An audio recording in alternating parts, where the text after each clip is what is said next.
Hi, this is Justin Spring. This is I think, the 16th installment of the Psychic Roots of Poetry. And I thought that today what I would do is slow down a little bit and kind of break out into detail some of the differences between our early consciousness, which I'll call preliterate consciousness, and our current modern literal consciousness. I guess that's the best way to break it down, because it seemed to have changed, at least according to Julian Jaynes, about the time that we invented writing. So in terms of, here's a little picture of Jaynes, and here's a picture of the book that came out in the around 1960, and it finally said something that had to be said, because what was happening is that all of our scholarly works were really not interpreting the art of the preliterate cultures or the actual cultures themselves, these societies that existed within those cultures, accurately, because we were making the mistake of thinking that those cultures had that the people had the same consciousness we have today, which I call our modern consciousness. And Jaynes says that's simply not so. And he goes through a number of biological proofs, as well as proofs by pulling on poems that had survived the transition from the preliterate to literate times, primarily the Bible and Homer, but he goes back to other texts as well that they came out of the Eastern civilizations. And just to make it clear as to what he was talking about, he says when Athena speaks to Achilles in those epics, it's not just a figure of speech, as though this were something that would just be made up by Homer. Homer is really depicting how preliterate people, how their consciousness worked in times of great crisis, which is the times that the gods arrived to speak to the various heroes. They heard voices that he says were generated in the right side of their brains to guide them. Other than that, they lived in a state, let's call it, of something close to our meditation, which I want to speak about in a second, or perhaps the nearest equivalent would be when we're driving our car, and we drive for about 10 or 15 minutes, and we don't really realize it, but we've gone off into some daydream. And it's only when we wake up 5 or 10 minutes later and see that the exit number has changed from 23 to 46 that we realize we've driven perhaps 30 or 40 miles without once seeing what was on the road, being conscious of it. Some other level of consciousness was driving, keeping us in the lane, and doing all the things that had to be done. So when I say that preliterate peoples were in a state of meditation, something close to that, I'm not saying that they sat around looking at the horizon all day long. They went about their activities the same way as we would, driving on that highway. And when they approached extraordinary situations, what happened is they heard voices to guide them. Do this, or don't do that, or kill him, or kiss him, whatever it happened to be. That is much different than our modern consciousness, in which we don't hear the gods anymore. Perhaps the only people who can say they hear something close to that are poets who are working in the true poetic manner, meaning that the poem comes to them unannounced, and they hear voices, or the words appear at the end of their pen or their lips if they're speaking it, or they see some combination of that and pictures which they describe, and they just keep going. It's an automatic process. Basically, the poem is created by the unconscious. It's given to us. It's a message from the unconscious, from the muse, from the gods. And it's the one, speaking of the gods, that seems to have maintained itself, although, like Jaynes says, he suspects it's just a fraction of what preliterate poets heard or experienced, and I think he's probably correct on that. But yet, if you do speak poems, meaning that you allow yourself to speak them out at the moment of conception without any idea as to what you're going to be doing, you get some idea of the power of what the ancients experienced when a poem came to them. There was no dithering with it afterwards, no erasing, no this or that, or putting little dresses on the poem. The poem came as a baby to be born, and it was born on the lips of the poet, and as soon as the poet stopped speaking, it disappeared except in the hearts of the listeners and the poet himself. So that still exists today in us, at least that first urge, that first energy that comes to us, which everybody recognizes who was a true poet as an intelligent energy. Not many of us now question where it comes from. It's as though something that happens, but what Jane says is that it's a remnant of an older consciousness that your poets seem to have, much as some people are born with little piggy tails as a kind of remnant of our earlier animal ancestry, you know. So we have little piggy language tails, and that is the ability to, we have some pieces of that consciousness in us that allows us to hear the muse. Right now, the only people who hear the gods are the occasional mystics, religious mystics who will encounter, it's usually the Virgin in these days. We can take the children at Fatima, and we can take the Mexican farm worker who had a vision of Our Lady of Guadalupe. We can call those true visions because when they were announced by the children and by the farm worker, by the peasant in Mexico, followings immediately occurred. And that's one of the marks of a true religious or spiritual vision, is when the person who has the vision comes back and speaks of it, people gather to hear. Not out of curiosity, they recognize something has happened. It's something about the energy of the people who announce what they had seen. And something in us detects that this is a true vision, at least if we're spiritual people, or if we're people, even if we aren't spiritual, if we're open to the ways of the unconscious and the soul. We know something has happened that's not ordinary. It wasn't an hallucination, let's put it that way, okay? With all that said now, we've been talking about the preliterate mind. In our current mind, if we come up with a novel situation, what we do is we go into our memories and we see what similar situations we may have had. Let's say that we're walking down an alley and on a dark street in a strange city. This is a good one. You know where I'm going on this, don't you? And out of the shadows comes a hulk of a man, or maybe two men. Outside of the immediate fright that seizes us because we know that we're in danger, we just sense we're in danger.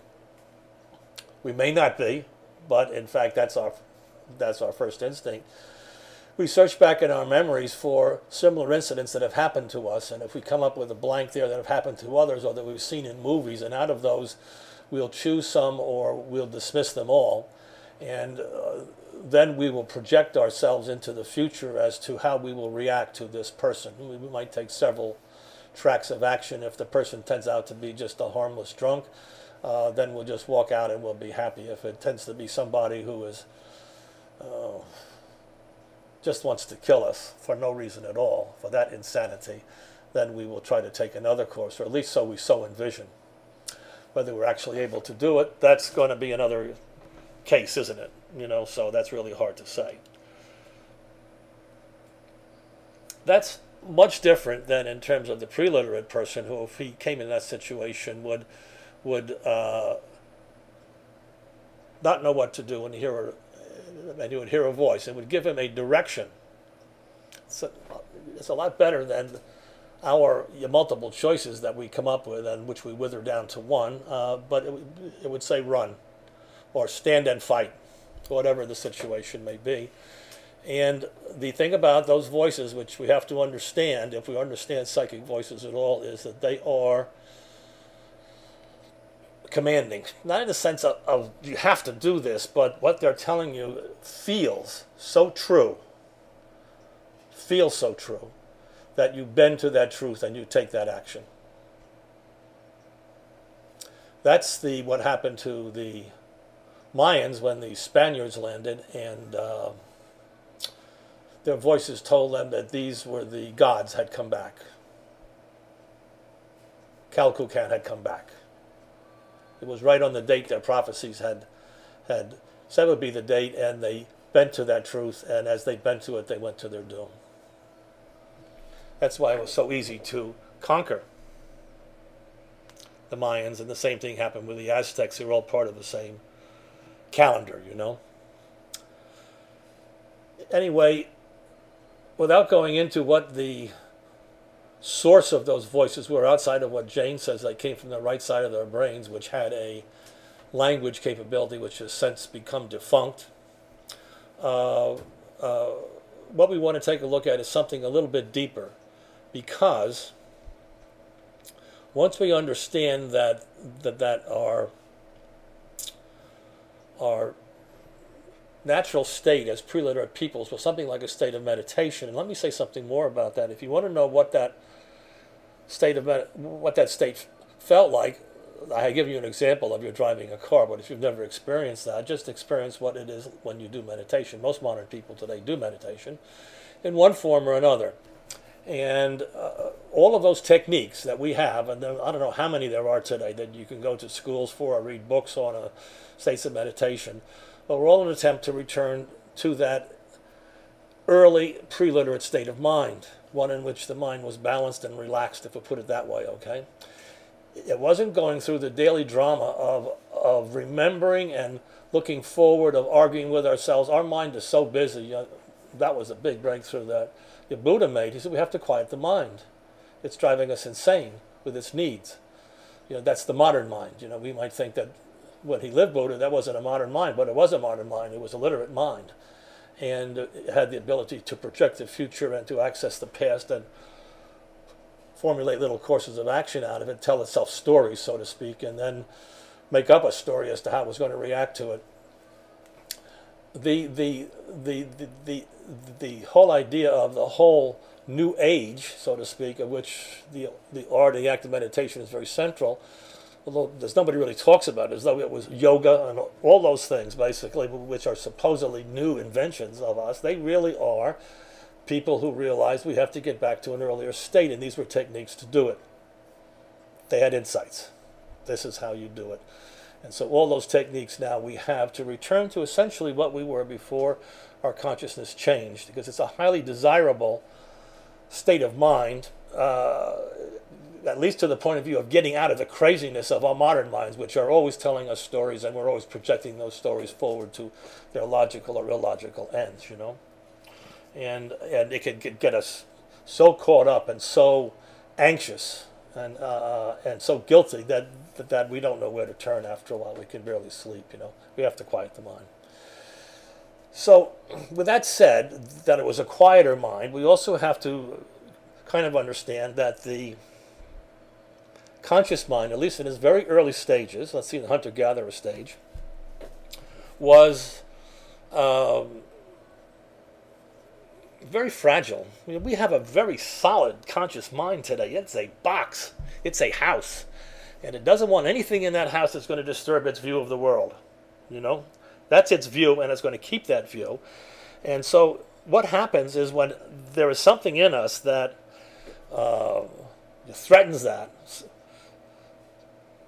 such as the poems can threaten it. You know, sometimes when we go, when a poem erupts out of us, and in fact we let it have its way with us and don't run and hide from it, or some kind of insight that comes up, whatever it happens to be, it's what's happening is the unconscious is making itself conscious. The unknown or the unknowable is making itself known. And there's nothing the conscious mind hates more than that situation, because it's going to upset the apple cart. Because the apple cart is what it has set up to maintain itself. This is how we view the world. Let me give you an example of that. Here's one that someone told me, who was a very rational person, that they were in France, and he didn't dream, he didn't have any intuitions, things like this. And he wanted to see a certain church which had stood on a certain plot of land back in the Middle Ages. Something he had read about, he was a travel nut and things like that. So he left his traveling group, and he had a map, and he knew where the church had been, so he wanted to go and take a look at it. And he went to various blocks, and he turned the corner, and there was the church. And he walked up to the door, opened it. It was ablaze with candles. It absolutely made his mind revolve. He raced back to tell his companions about it. He dragged them forward, and he down the block and around the corner, and when he got there was nothing there but a shoe store.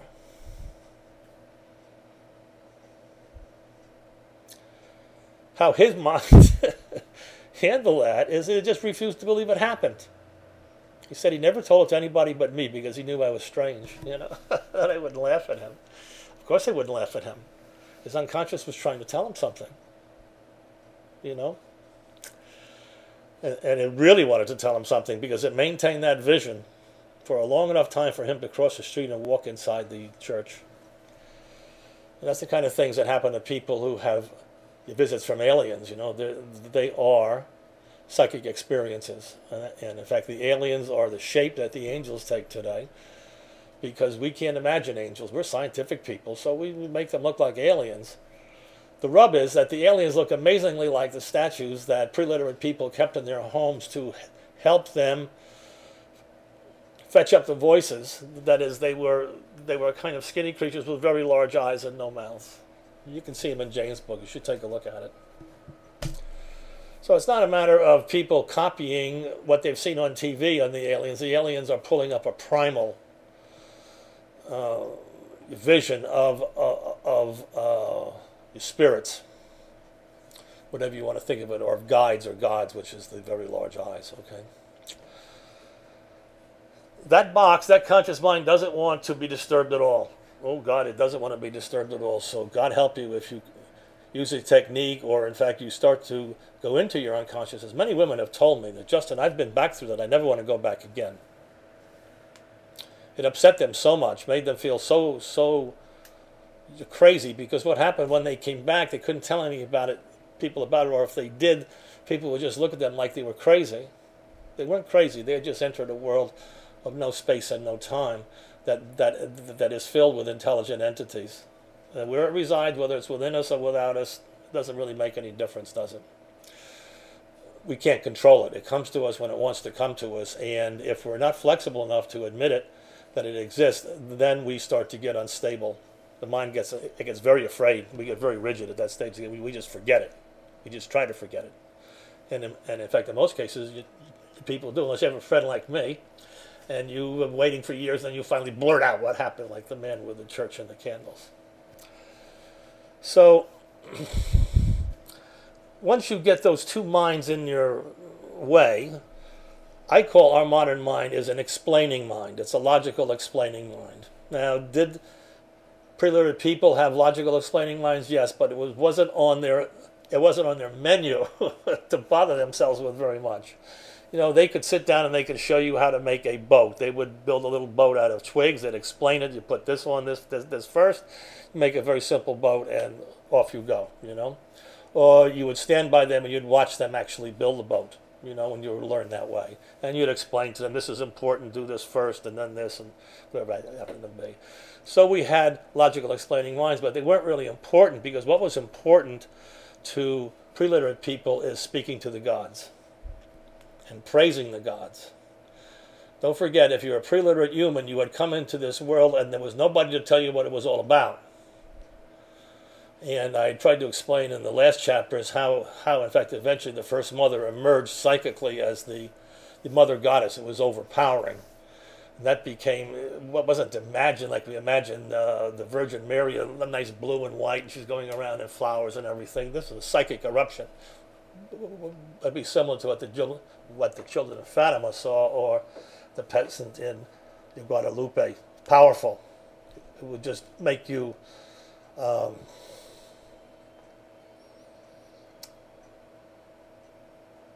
make you a believer. I guess that's the best way to say it. There was no mistaking that there was something of a superior order. In this case, it was the Blessed Virgin, the Virgin Mary, Jesus' mother, speaking to you and telling you what you should do. There were guides to action. this is what you must do to save the world, etc., etc. Okay? It wasn't just an hallucination or nice little things or a daydream. It was, you have to really say it has the hallmarks of a vision and all the after effects of visions too. And thousands and millions of people followed. And the very first followers picked up the aroma of the children and of the peasants, you know what I mean? The psychic aroma, something was happening here. There was no doubts about it, you know. We have lots of occurrences like that never catch fire. Virgin to this, people report virgin to that, but they are hallucinations. Or their time is early, it hasn't come. Somewhere there has to be a desire of the unknowable. We don't know why that is, that dreaming to come into time, and when it does, there's certain people are chosen to be the receptors of that. We don't know why that is either, but it just happens.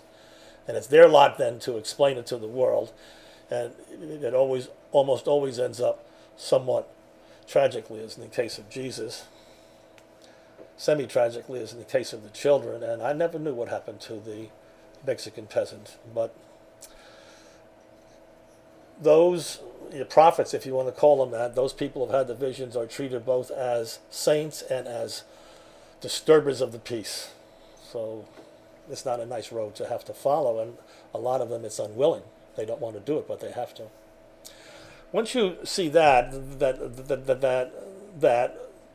then you know what happens is that since they're concerned, in terms of preliterate people, are concerned with praising the gods, with hearing the gods and praising the gods and speaking to the gods, whatever it happens to be, and whether in the form of poetry or whether in the form of a request for a prophecy, whatever it happens to be, that frame of mind is so different from ours, which faces our daily life and then starts to figure it out. We go back to books. We have lots of books. We have history. We have philosophy. We have psychology. We have how-to books. Oh, God, how-to. Yeah, how-to this, how to that. Everything's how-to. But that's what you get when you get a literate society. You have a vast backlog of knowledge you can access both in your own mind and in the libraries of the culture going back to the beginning of time, or in terms of literate times, that we can access and we can seek answers, you know, for what's happening, you know. Why is the sky blue, you know? Why did I wake up this morning with a headache, you know? Why did I dream of my mother standing on her head eating pablum? Why did I dream of what is happening to me today? So we go to books, and we go to our teachers and sages, whatever happens to be, but primarily it's to our vast backlog of knowledge we have. When the preliterate man encountered something strange, he would simply wait for the gods to tell him what to do. And also he would take another action, that rather than try to explain it to himself, he would imitate it. Preliterate man was essentially an artist. And if you don't understand this, you really don't understand the nature of that consciousness. The rational, explaining, logical, philosophical, scientific mind that we have is radically opposed to the artistic, imitative mind of preliterate peoples. And it changed right about the time that we learned to read and write from one to the other. So for example, if the here's a very good example that's in my book, Alice Hickey. It was, I happened to read this in a book on the Celts by a very good religious writer, and it fit exactly into a point I wanted to make. If you want to praise the gods, you imitate the gods. And one way that they imitated the gods was to speak like the gods in rhythmic, metaphoric speech. And that speaking to the gods in that way of praise eventually generated a new voice within the psyche of preliterate peoples, which has continued to this time, which is called the muse. It's a more loving, more sharing, more human voice, is the best I can say, as opposed to the guiding voices. It's a storytelling voice. It's like my Irish grandmother, come on and sit down, we have something to talk about, you know, I want to tell you. It comes up on you, and it always raises the hair on the back of your head, because you know you're going to be in for a story like you've never heard before, because you haven't heard it before. It's coming from deep inside you. So, for example, one of the aspects of the white goddess, or which is the graves word for the muse or for the mother goddess. They're all interchangeable in his book, The White Goddess, and you should try to read it if you have a strong will, because it's almost unreadable. But he's a great fount of knowledge that's scattered all over the place like breadcrumbs. You can try to pick it up if you can. But one of the things that he says is that true poetry occurs whenever a poet imitates, consciously or unconsciously, one of the 13 themes that made up the praise to the mother goddess. And then he enumerates them throughout the book, but those are scattered like breadcrumbs too, so have a good time finding them. But they cover everything, because the mother goddess covered everything.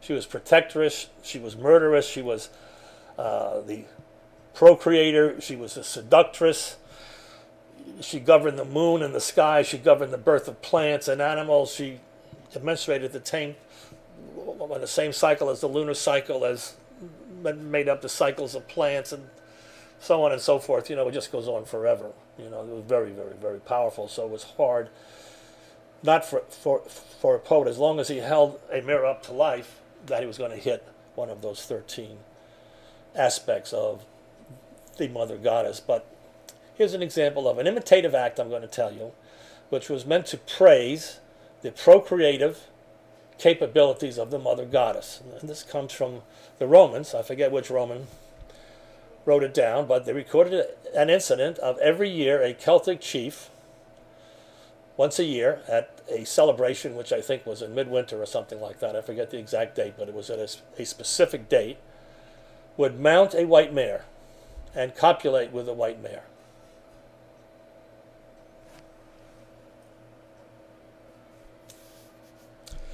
If you look at that scene and you try to remember the scene, first of all, no rational man would do that. This man was caught up in the drama of imitating the seductress, procreative mothership of the mother goddess, and was going to play the role of the male principal, whatever it happened to be, okay, that was going to you copulate with the mother goddess. He couldn't be thinking about anything. He had to actually be in some psychic state to do it, because how do you get an erection when you're looking at the back of a mirror? And the second thing is that if you look at the size of the two people, or animals and people, the mare is quite large compared to the man. So there's and in fact, especially with how short men were at that stage. So the king, who was the king who had to copulate every year, is that he had to be on some kind of box in order to reach the vagina of the mare and to copulate in front of his entire tribe with her. Man, this big, mother goddess, beyond measure. And it gives you some idea of the ferocity and the animal nature of the mother goddess. It wasn't Betty Crocker he was copulating with. Okay, it was the mare. It might buck a little bit. God knows what went on, So that the way that you imitated the fecundity and the your procreative ability and the seductive ability of the mother goddess is that you fornicated with, or copulated, whatever you want to call it, or you mated with the mother goddess. And the king would have to do it because he was the representation of whoever the male god was in that particular heaven. There were male gods, of course, but the one that really dominated was the female goddess. Okay, just as the male gods dominate the sky today, and the female goddesses are really second or third down the road. They always have to be there. They're always there. So that's one example of it as to how they handle that situation. Didn't try to explain the importance of the mother goddess. They tried to imitate her power by setting up a situation where it was imitated. You might call that some kind of exhibition art, if you want to think of it that way, okay? But let me give you another example, is that all preliterate peoples always had spirit guides. Modern highly psychic people today always talk to me about their guides. They have guides that appear to them. They have one or two guides who are your major guides, or one. I don't have any guides. There's no guides appear to me except the muse, and that always comes with a story. that the voices I have heard in times of crisis or in terms of great creativity, non-poetic creativity, okay, have always been neutral. I don't sense any particular personality to them. They're always very even, very tempered. It's a male voice, or it sounds like a male voice anyway, and it simply gives me guidance. Don't do that. The answer is this. Just like that. And because it is coming from the right side of the brain, it absolutely commands my attention as being true. I cannot feel it to be untrue. That's how true it is. Okay? So I think it's something that you have to understand. These aren't hallucinations that you doubt and you know are crazy. These are, you simply understand these are voices from another intelligence which you have to bend to. I stand under you, I understand you. That's exactly what takes place.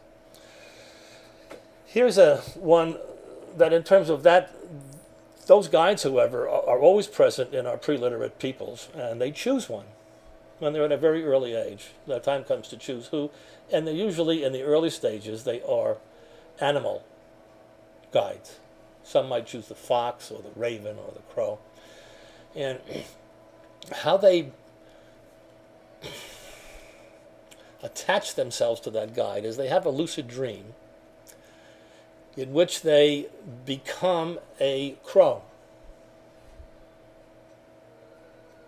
They grab the essence of the crow. They have crowness, or they have pigness, or they have steakness. They bring it back with them, back into the conscious world. They become one with that particular guide.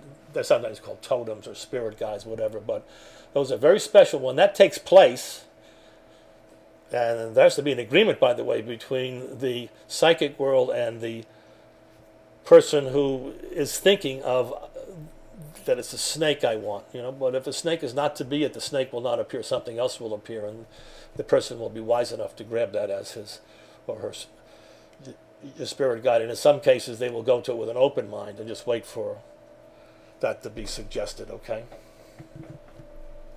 And then they will become that, become a crow. Not on the surface, they just become a crow.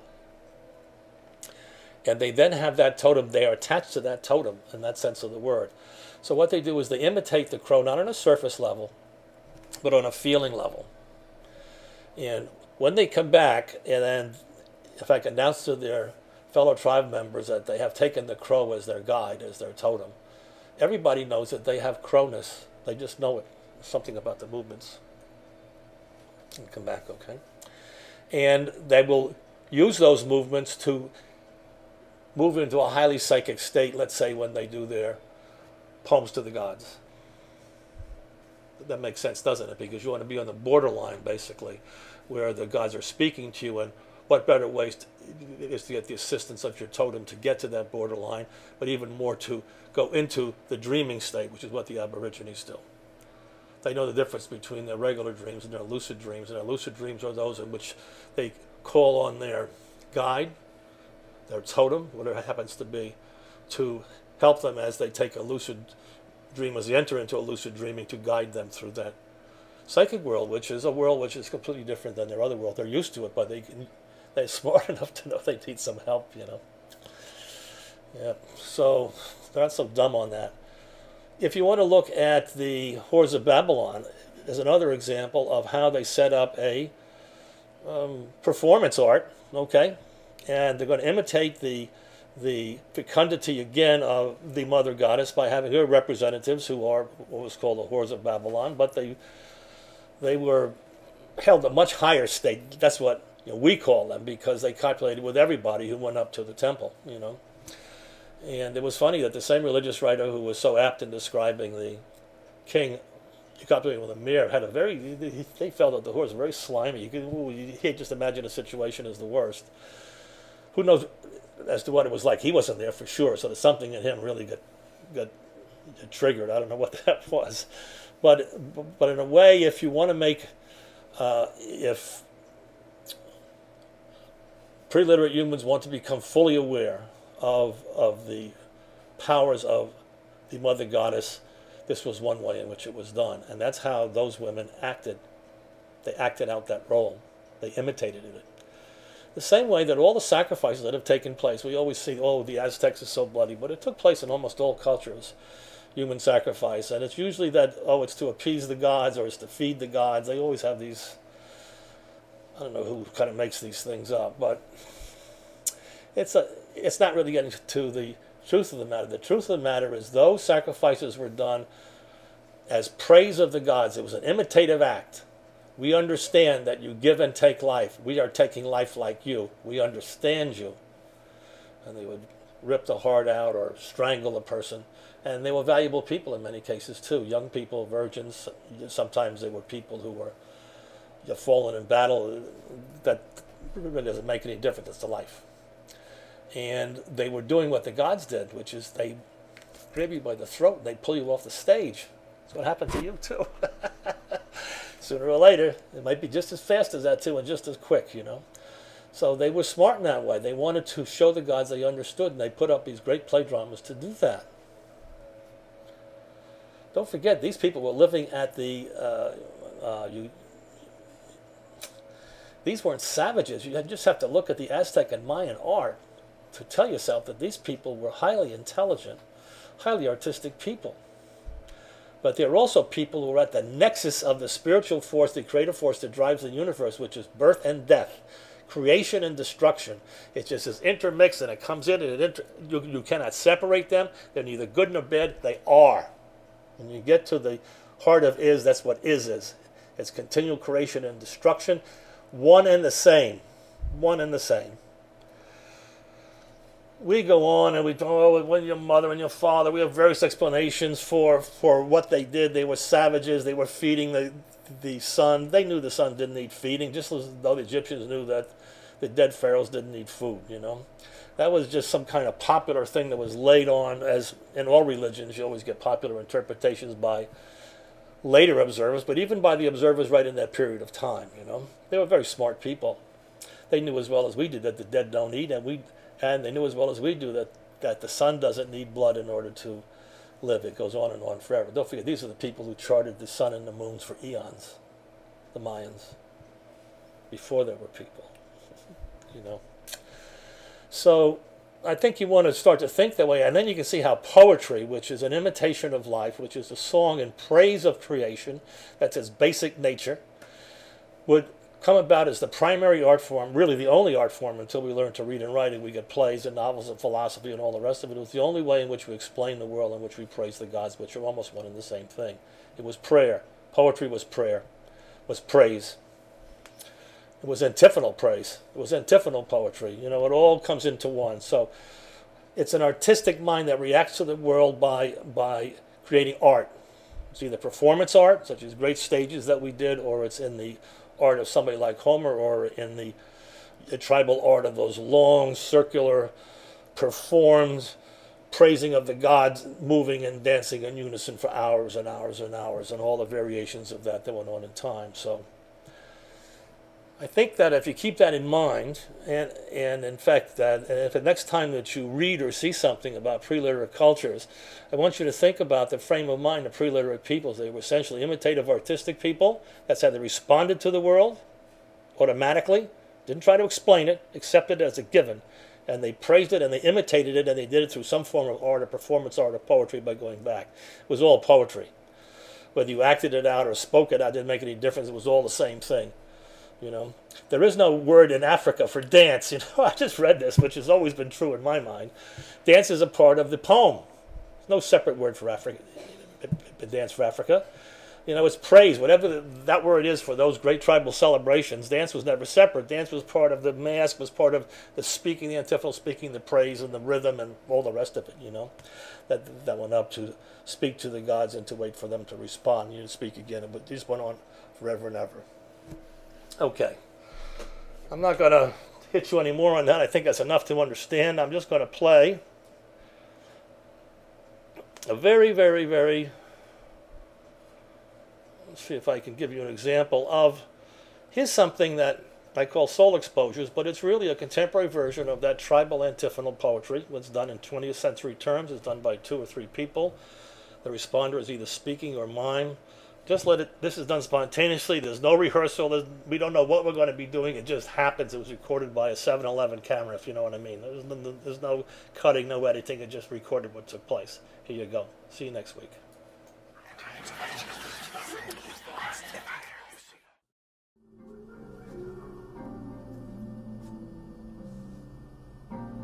Sometimes, in my dreams, I feel like a hypocrite. There are these little stairs that go up and down inside my mind, and these very stiff people are walking up and down in it, you know? They don't have any eyes. They're just like me. Half a person, not a whole one. Some people call us garbage because we're so black. But I know who we are, and you don't.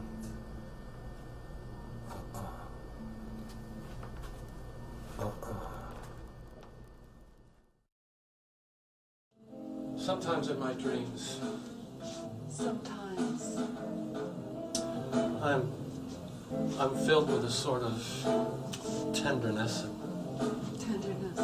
It's like it's out on the front porch, waiting for you to come home. But I know God is watching. And God can be mean, you know. There's a lot of hate to go around. God the Father, God the Son. They have their arms around each other. What a red heart between the two of them that beats like that, you know. It's not enough. It's not enough, baby.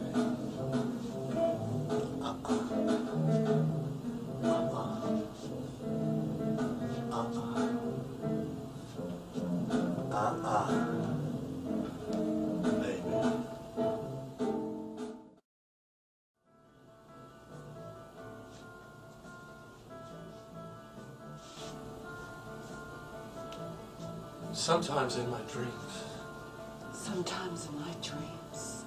I'm high up in the heavens. I'm incapable of making any mistakes at all. But everyone here knows I'm a thief. That somehow I got past time. And past their bright glittery eyes to get here. For we're smart animals, we are. Aren't we? We climbed out of the river. We could take heaven by the throat. Oh, yes. No one would ever say anything to us. Yes. No one. Oh, yes. Not even time. Oh, yes. That thief. Time. Oh, yes. I'm waiting for you. Yes. Time. Oh, yes. I'm waiting for you. Oh, Time. yes. Time.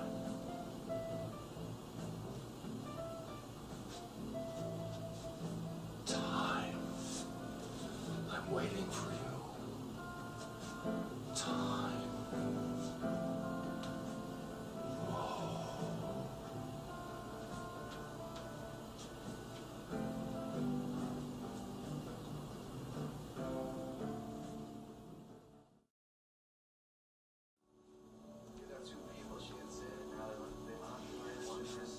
Sometimes in my dreams,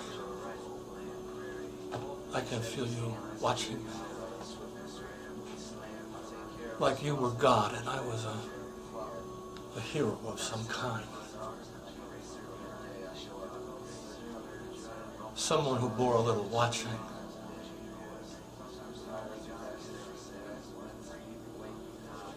God forgives a lot of things, but some things he doesn't. So you have to be real careful, if you know what I mean, because God is so unpredictable.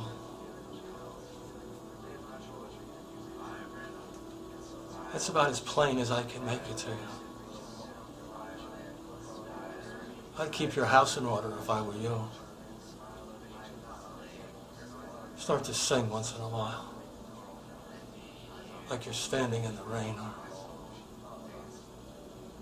waiting for someone.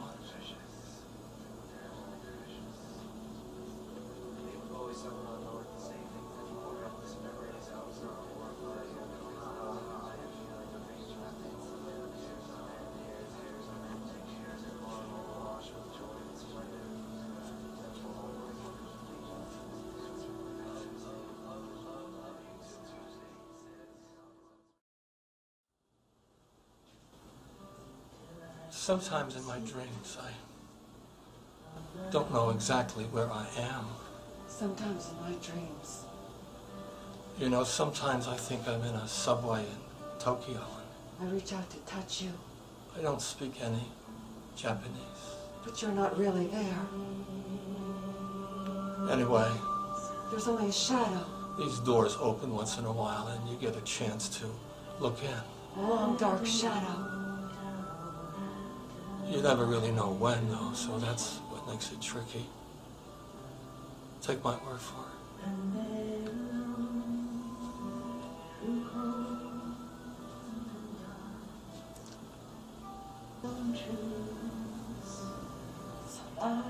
I'm like Lot's wife. I'm always looking back, and I have a long memory.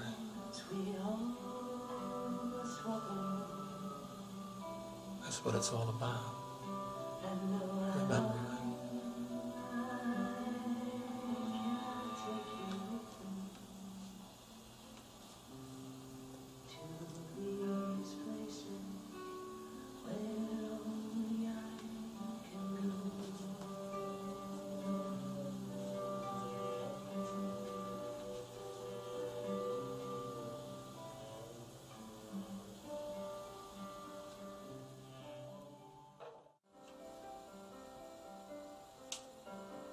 Sometimes in my dreams, Sometimes in my dreams, I don't really have the stomach for don't really have the stomach for it anymore. life, you know?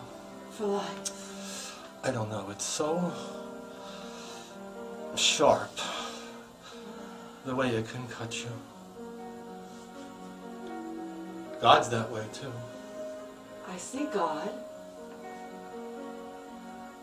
He can cut you. I see God.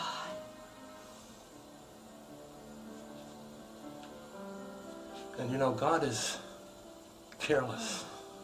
God. You wouldn't think that, but I see you again. think about your life. Right here. Yeah, In front of me. think about it.